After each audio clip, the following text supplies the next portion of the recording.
chances before, but I ain't gonna give any more. Don't ask me, that's how it goes, 'cause part of me knows what you're thinking.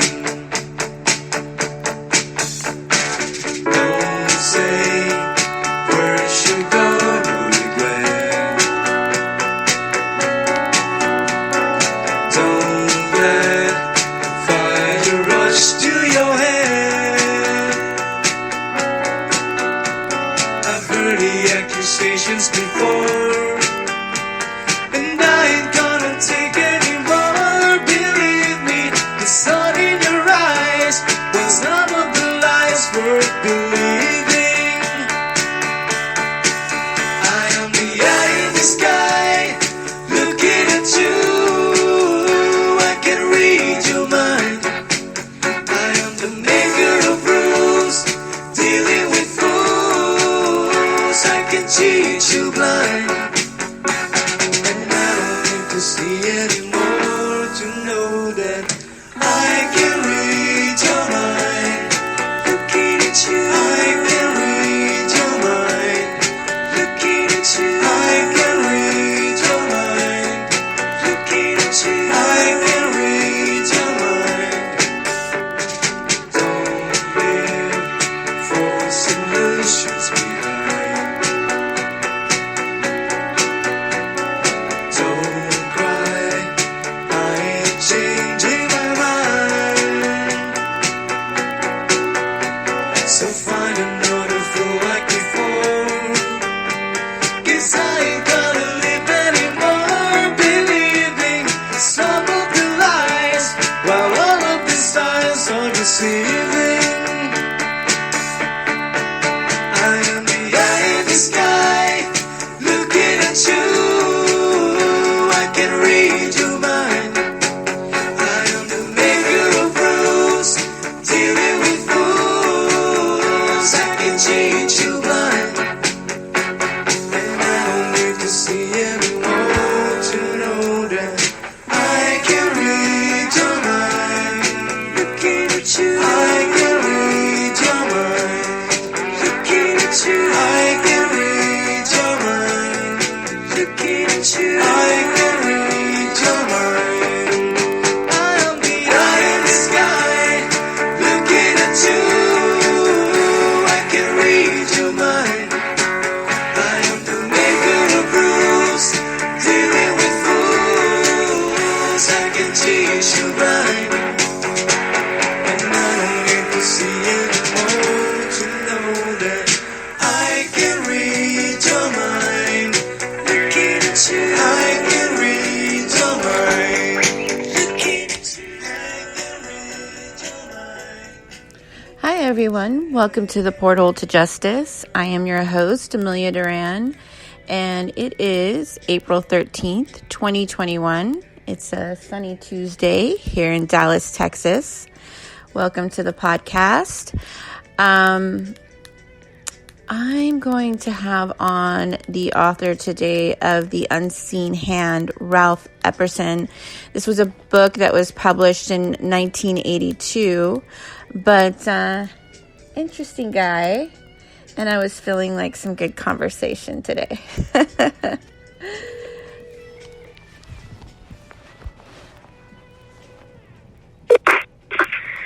Yes, are you there?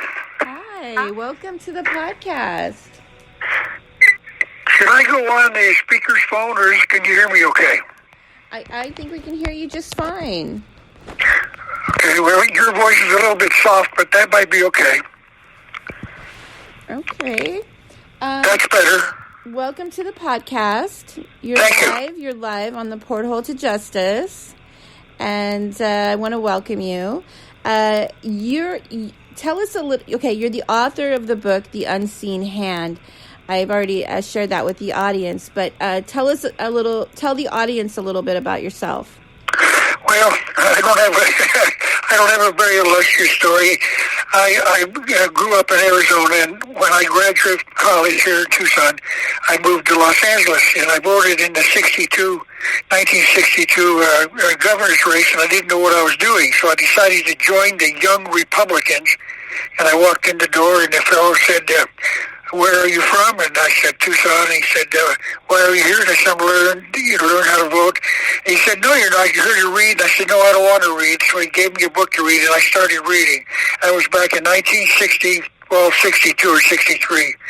And I didn't stop. Once I found out that there's something going on in this book, and the first book that I read taught that very clearly, and it was literally stunning when I read this. There was none dare call it treason. And I read that book and realized I've got to get busy. So I started reading, and I've now read easily over 1,200 different titles on both sides of this issue. And then finally, I was asked to speak at a community college to a class, and I did so. And the fellow in charge, my friend, who was the professor there, called me about a month later and said, you've got a natural knack to teach. I said, no, I don't. He said, yes, you do. And he told me, he said, my students are telling me you've got to put what you said, you taught them, in a book form. And that's what I did. It took me about 12 years to finish it, but I wrote it slow and steadily and finished it in 1985. And it's now being sold all over the country, much to my surprise, and here it's still being sold on Amazon. I'm still taking orders for it here in Tucson, and I'm very pleased by that, because I thought, I'll just make this last comment, I thought I would sell 2 copies. I'd buy one, and then I said, well, yeah, sales are off. I started on the Unseen Hand, and then my mother would buy a copy, and I said, boy, my sales just doubled in one day, and I thought that would be it, but it's not. The book has been a big seller for, 30-some years. Okay. Now that we know, so you were a teacher. You were a teacher, and what did you teach? Well, it was a class that the community college offered called Consumer Economics, and it's just basic stuff on how to balance your checkbook and I guess things like that, and open up a bank account and what it means. So they said, just take the class and teach what you want to teach. So I did, and I didn't know what to do. So I started gathering notes from various books, putting them in sequence, and I was literally writing the lectures the week before I taught them. I think the class was once a week or something. And so I was doing that, and then I put them in notebooks, and I went there and talked about them. I talked about quote number 1 and read it, and then we talked about it, and I maybe used the chalkboard, or I didn't have slides or anything, just me lecturing using the blackboard when necessary. And my students were they never once asked a question, but they kept coming. In fact, I had 17 people sign up for the first class, and by the time I got about halfway through, there were 30 people in the room. And so I finally started noticing I didn't pay attention. I didn't take rule. I said, if you want to learn, come learn. So I thought, well, I'm his girlfriend or boyfriend, or I'm so-and-so's parents. So I asked the people who paid, would they mind letting him sit in? And they said, no, the more the merrier. Keep talking. So I did. Great. Well, so I have you here, and I wanted you to share with us a little bit about your book, as well as ask you, about different wars throughout history. But first, let's talk about your book. Well, it's a basic, I entitled it An Introduction to the Conspiratorial View of History. And the reason I did that was because there were very little books, especially one that wrote as much as I had, put it all together like I did. So I decided that it was a book that was necessary. And it starts out with a discussion of government and freedom and rights and liberty and democracy and fascism and communism, etc. So it teaches people about why we create government. Because and then also defined words like socialism and fascism, oligarchies, etc., that we don't normally use in our language. So I defined it to show, and this is what's really phenomenal. This book is getting into countries where they've never heard this before. And that's startling. And people in Indonesia are buying the book, and they've never heard about freedom and free enterprise and the rights to God-created unalienable rights. They've never heard that before, but they're reading the book. Now, whether or not it's having any effect, or I only maybe sell 4 or 5 copies there, but those 5 people now have the book, and they can teach. So who knows what it's done? I have no way of knowing, but it's being taught all over the globe now. So, we're experiencing sort of a different type of war currently. One that's not necessarily being fought like, you would imagine wars in the past. We're experiencing a war here on American soil that has actually affected the citizens and the civilians of America. But I want to talk about, like, throughout history, how, these sort of, how these sort of themes have been able to exist and throughout history. And I wanted to ask you to share a little bit about, Lincoln and his assassination and things of, like, let's start with that. With the Civil War, certainly it'll be fine too. That's a good place to start.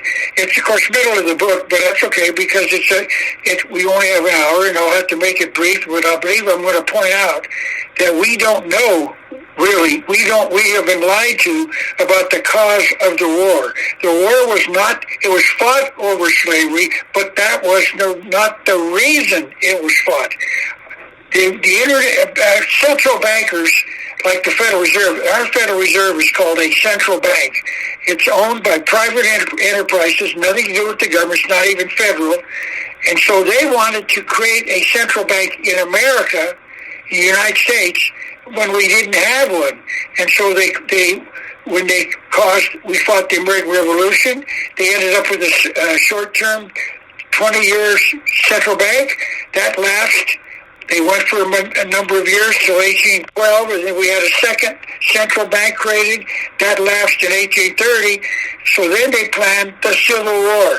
The Civil War was intended to force the North to create a central bank to borrow the money they needed to pay for the Civil War, because there's very little taxing power under the basic Constitution. Well, Lincoln outfoxed them. He created the greenback dollar instead of borrowing the money from the central bankers at 36% a year. 36%. That's 1 in 3. And he said, no, thank you. Don't call me. I'll call you, and let him go. And of course, he paid the price for it, because the group that they created, called the Knights of the Golden Circle, which were hired revolutionaries to come to America to incite anger and bitterness over the smothering or smoldering issue called slavery.